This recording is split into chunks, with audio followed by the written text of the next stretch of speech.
everyone, welcome to my channel. Welcome to Ife's Space. So I'll just be mentioning, I don't like counting all these things as the spirit leads. Well, basically things that you need to do before and after arrival in Malta, because there are some steps you need to take to make your settling in easy and seamless. Trust me, it will never be completely easy. Number one that I would like to say is that before you arrive at the airport in Malta, try and download Bolt. If you do not use Bolt already from the country, wherever country you're coming from, just download Bolt on your phone so that when you arrive, you can use Bolt. You can get to your destination via Bolt. Because if you decide to use the airport taxi, you pay a lot, like triple or 4 times, depending on where you're going to. 4 times what you would actually pay via Bolt. It's cheaper for you. You don't want to start spending a lot of money when you've not even really settled in, okay? So secondly, get a SIM card. This is in no particular order, to be honest. I will just be listing it as it comes. So secondly, get a SIM card. In Malta, most things that you want to do, you would need a SIM card to register for a lot of things, right? So get a SIM card. Even when you want to call, especially when you are looking for accommodation and the likes, you need a SIM card. You need, because not everybody will be on WhatsApp. WhatsApp, obviously, you can use the number of the country you're coming from. Maybe you can use your Nigerian WhatsApp number or whatever country you're coming from, However, not all numbers will be on WhatsApp, and you need a SIM card so that you can make calls easily, okay? Most popular networks we have here is Melita and Go. There's Vodafone as well, and a couple of Epic and a couple of others. I use Melita and I think they are really great. So why still, in your country, wherever country you are coming from, if you've already booked some sort of accommodation, for example, Airbnb, or you actually even have a contract, like a proper contract, or possibly it's a booking, whatever booking it is, you can actually just apply ahead for your bus card, okay? You need the bus card, because trust me, when you're here without a bus card, you need to move around, obviously, and having to rely on taxi will really eat into your pockets. Like, you'd spend a lot of money going on boat. For short distances it might be a little cheap, but for me, I used to ask myself, why will I pay, even though it's 10 euros, why will I pay 10 euros when I can get it for free? I'm sorry, why do I have to pay? Why do I have to pay? When I can get it for free? Because aside getting the card, the card is around 18 euros. When you want to go on the bus, you just have to scan it and it's free of charge. The other day I was on the bus and I really loved it. It was actually really cool. And also the transport system does work. You need to be, a lot of people would complain and might disagree, yes. However, you need to really plan ahead. And I know that is where the problem comes, because when you can get to your destination in 30 minutes, and then you have to go on the bus and maybe spend almost 2 hours, you need to plan ahead, give plenty of time for delays, for disappointments and the likes, okay? So plan, very important. And go on the bus. So whilst you're still in Nigeria or wherever country you're coming from, you can, or when you arrive, you can actually go on, maybe I'll just drop the link somewhere. Go on Thalia website to register for a bus card. Obviously, at that time you would not have your residence permit. However, you can use your passport, your international passport, to register for a card, okay? So to help you save a lot. How much are you earning that you want to start? You've not started earning in euros, even though you earn. See me, I'm a very, I don't know. I'm sure by now everyone will know that I like bargain. So register for Italia card. Speaking about registering for the card, you can also, you need to also download the Thalia app. I hope I'm pronouncing it well. Thalia app, and also, of course, I'm sure you must have been using Google Maps. So you can use the Thalia app to help you in terms of navigation and going around using the bus. Okay, it would also help you in terms of knowing when the bus would come and giving you pretty much real-time updates. The time that a bus will leave, according to Google Maps, will be way different from what is happening in real time. So the Thalia app will help give you updates in terms of when the bus is arriving, and you can plan yourself. And then obviously the Google Maps as well will help you in terms of direction. So next thing is finding an accommodation. Actually, as you've arrived, in fact, before you arrived in Malta, you should have even started checking for accommodation, because trust me, it's not easy. Like, oh my god, it is really, really hard, especially if you are looking for a very good place and at a very good cost. It will take a lot of time and dedication. Trust me, it is not easy. So finding an accommodation, obviously there are different places. If you are trying to look for a place where you do not have to pay agency fee, because like I mentioned in my video about renting in Malta, you need to pay the how it works is that you need to pay the rent for that month. You pay a deposit, which is equivalent, some people even ask for 2 months deposit these days. So you pay rent for that month, you pay a deposit, an equivalent amount, and usually the deposit is refundable. So, and then you pay agency fee, which is 50% of the rent. Some agents even ask for more, but minimum of 50% of the rent. So you can imagine if the place you want to get is like 500 euros. You pay 500 euros rental fee.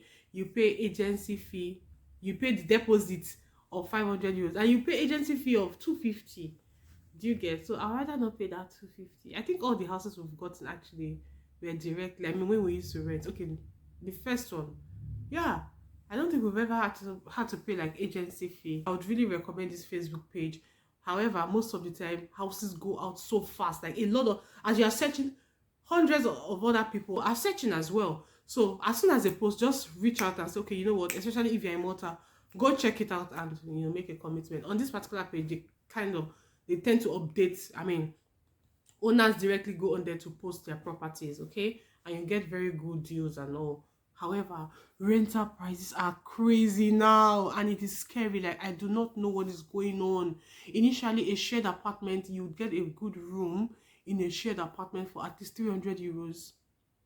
But now you'll be finding a 2-bedroom flat for 1,200. I don't even think you'll find it. Well, depending on the area, and like I said, depending on how patient you are to search, So, and of course, most students or most people who are arriving here without their families, at least in the first instance, would prefer to just rent a shared apartment. Before you proceed to apply for any other thing or do any other thing, you need your contract. And mind you, when you are trying to get apartments, please be careful. Do not just go for any house just because it looks good or you're desperate. Go for houses that you can get contracts, because before you even apply for anything, you need to show the contract. So please be careful while even trying to search for properties, because the scammers here these days that I see are scary. Speaking about scam, oh my god, I almost got scammed. Okay, this is a new last week.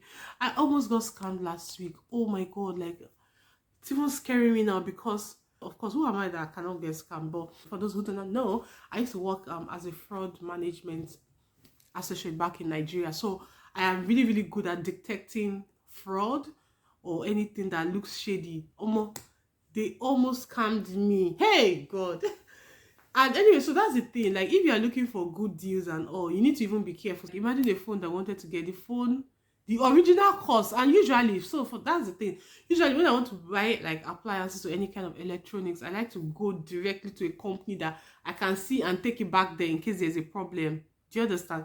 But this time around, I just said, you know what? Let me just even check online to see what it is, to see what the market price is out there. And lo and behold, a phone that should be sold at, I think at the moment, that phone is around 8,800 euros. Someone was offering to sell this phone for 800 euros. Hey! For 800 euros, obviously, first of all, that was a major flag. But then when I now read the description, the person was like, oh, it's actually just because it's an unwanted gift. Yeah, they described it as an unwanted gift. I'm like, oh, okay. Yeah, I mean, I could get a gift. No, but I wouldn't do that though. I mean, some people might get something and maybe they really do not want to keep it and they would rather go with cash and then just want to sell it off at that kind of price. But still, I was like, come on. At least if you want to even, because it's new. I mean, according to them, it was new, sealed and all. But if it's new, I mean, even though you want to sell it at a lesser price, maybe 100 euros or 200 euros less, but not a whopping less, I mean, over 50% less. Come on. So of course that was a red flag, but I just still, and I was chatting this person, and trust me, all these scammers are now so professional. Like they are now so good. Like they would not just give themselves away. But to cut a long story short, in fact, I was like, okay, you know what, I'm going to come over next week to pick it up, because, and again, obviously, I wasn't going. I'm not stupid. I wasn't going to pay online or not see what I'm paying for before paying. But at the end of the day, they might put something else in the box, or it might just be fake or whatever. Do you understand? So, and of course, there was supposed to be warranty, and see, it's a long story, but man, your girl almost got scammed. Imagine, just because I was looking for, and it's not as if I'm sure I would have not even gotten the phone call. I'm just trying to say, see, we have a lot of terrible people now in Malta. Our lovely, lovely island. Our lovely, yeah, I can say my lovely island, because I've been here 6 years. It's not easy. A lot of people from different places are here now, and terrible things are happening these days. So even coming to Malta, you need to be very careful. Yes, I've talked about the fact that Malta is extremely safe. It is still safe. I consider it very safe. However, one needs to be very careful, especially if you are living in a shared apartment, especially if you are looking to buy things online or get anything online, or please, there are still a lot of very good people, but there are so many, and it's all this. See, that's why if Malta closes its doors now to foreigners, people say, oh, they're not they're not accepting people from outside. But come on, I mean, I don't know if these things used to exist, but I mean, I never experienced all of this. But these days, I hear lots of terrible stories, and I'm like, come on, who are these people that are trying to rip people off of their hard-earned money? I mean, everyone should just be very careful out there. They are scammers. Like, eventually, when I found out that this person was kind of fake, obviously, he now said, oh, yeah, a time waster, and then I think he blocked me or something. But